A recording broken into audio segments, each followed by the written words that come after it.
صحیح بات یہ ہے کہ ان کو پہلے مدارس میں پڑھنا چاہیے، وہ چاہے خارجیت کی طرف جانے والے ہوں یا رافضیت کی طرف جانے والے ہوں۔ رہی بات ہماری تو ہمارے ساتھ مخدوم سمنانی کی نسبتیں پاک ہے، ہمارے ساتھ مجدد الفسانی کی تصنیفات ہیں، ہمارے ساتھ امام اہل سنت کا وہ علمی ذخیرہ ہے کہ جب ہم اس کو آنکھیں کھول کے پڑھتے ہیں تو آنکھیں پھٹی کی پھٹی رہ جاتی ہے، اور ہم تو باغ ابتہال کہتے ہیں، زبان منہ میں بازو میں تاب رکھتے ہیں، تیرے سوال کا ہم بھی جواب رکھتے ہیں۔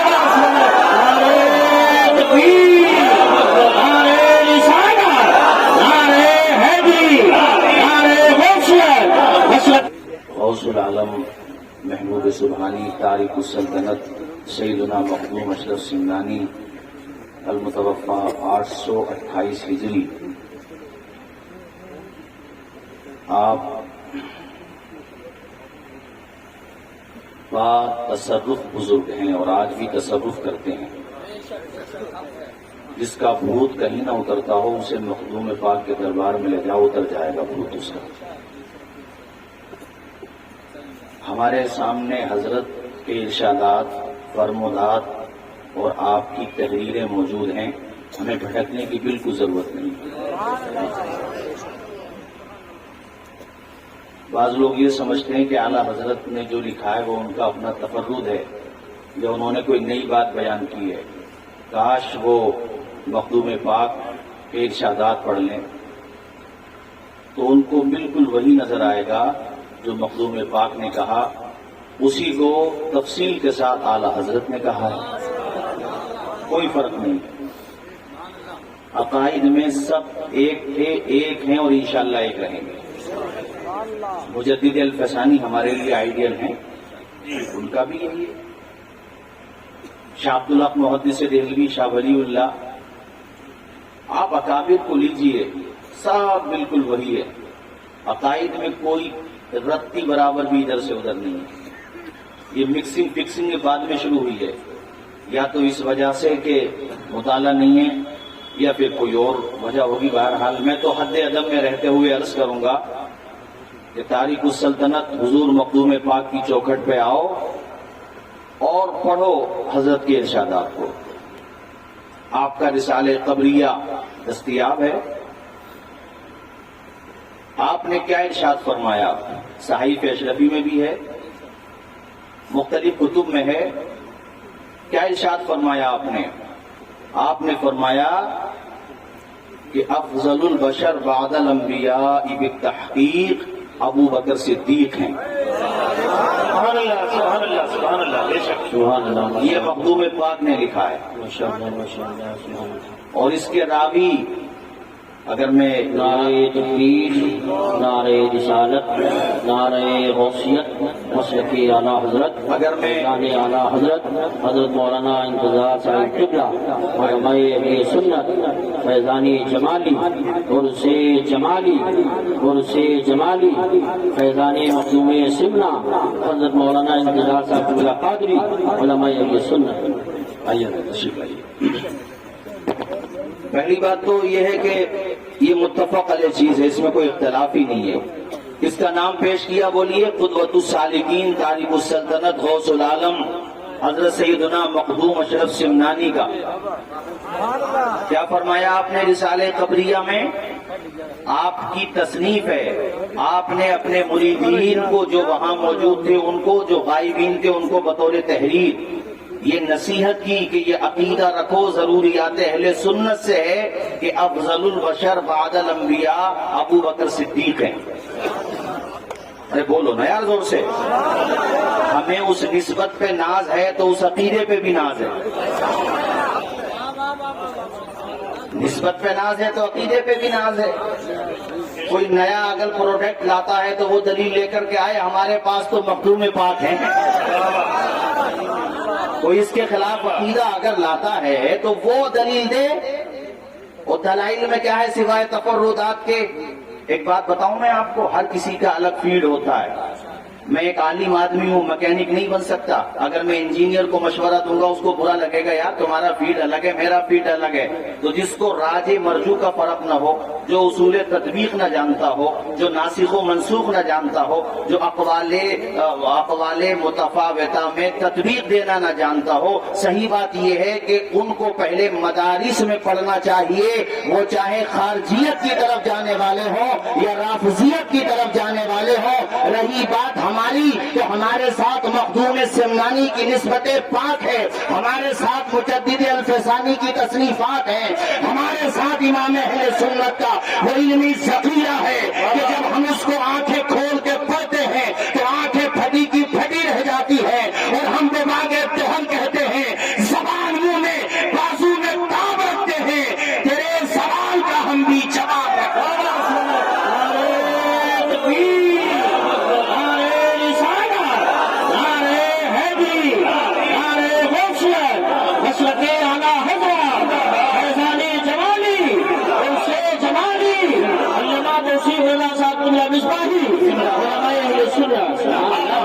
حضور شیخ الاسلامی والمسلمین علامہ سید مدنی میاں حفیظہ اللہ ایک عبقری شخصیت کے مالک ہیں. کسی معاملے میں اختلاف ہوگا ان کی طرف رجوع ہونا چاہیے، وہ آپ کا مسئلہ حل کر دیں گے.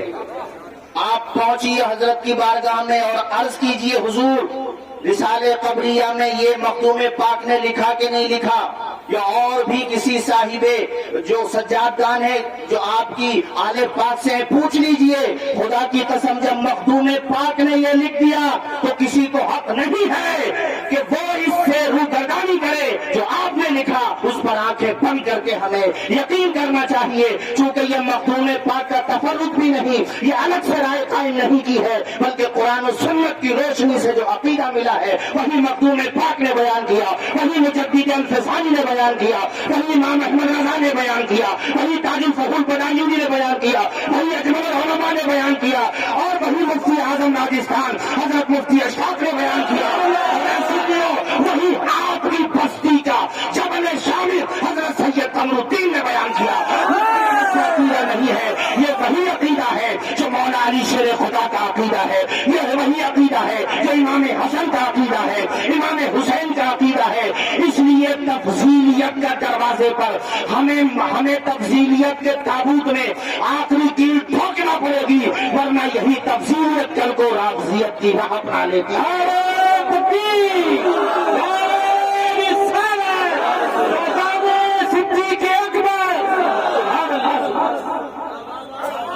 حدیث کا بھی الحمدللہ میں ذخیرہ رکھتا ہوں، ایسا نہیں ہے میرے پاس کافی ذخیرہ الحمدللہ میں پیش بھی کر سکتا ہوں. مولا علی شیر خدا سے متعدد مقامات پر پوچھا گیا، آپ نے خود فرمایا، پوچھا گیا کہ حضور کے بعد سب سے افضل کون؟ فرمایا ابو بکر. جب مولا علی خود عقیدہ بتا رہے ہیں تو آپ کیوں شرما رہے ہیں؟ ارے بولو نا زور سے. اور رہی مولا علی شیر خدا کی بات تو ایک سنو دو حدیث پاک. مولا علی سے تو خدا کی قسم علی تو علی ہیں یار. ہم تو ان کی آل پاک کے بارے میں اعلیٰ حضرت نے ہماری گھٹی میں پلا دیا ہے. تیری نسل پاک میں ہے، بچہ بچہ نور کا، تو ہے اے نور، تیرا سب گھرانہ نور کا. ارے تین کے بعد سب سے افضل مولا علی کو تو مانتے ہیں. اور یہ بھی افضلیت مطلقہ، خصائص اور صحابہ کرام میں خصائص اور مولا علی کی تو بہت خصائص ہیں. یقیناً کچھ فضیلتیں ایسی ہیں جو دوسروں کو حاصل نہیں. خصائص ہونا الگ ہے اور افضلیت مطلقہ الگ ہے. ذرا زور سے بولو اور مچل کے بولو سبحان اللہ. ارے سنو سنیو، الحمدللہ دامن رکھو مخدوم پاک کا ہاتھ میں، بھٹکنے کی ضرورت نہیں ہے. امام احمد رضا کا ہاتھ میں رکھو دامن، بھٹکنے کی ضرورت نہیں ہے. آج سنیے تو حدیثیں سناتا ہوں. علی سے حضور نے فرمایا، علی تجھ سے مومن محبت رکھے گا، منافق نہیں رکھے گا. تو الحمدللہ ہمارے یہاں علی کے نام پہ گردنیں کٹانے کا جذبہ رکھنے والے موجود ہیں. اور یہ علی کی آل پاک جو آپ کی بستی میں سادات بخارا موجود ہیں، علی کے نام پر بے پناہ محبت کرنے والے موجود ہیں. اے میرے دوستو، ہاتھ اٹھا کے میرے ساتھ ذرا بولیے گا، چمن چمن کلی کلی، بولو علی علی. چمن چمن کلی کلی، آج تارے خفی چلی ہے، جدھر بھی دیکھو علی علی ہے. تبا مدینے کی ہر گلی ہے، جدھر بھی دیکھو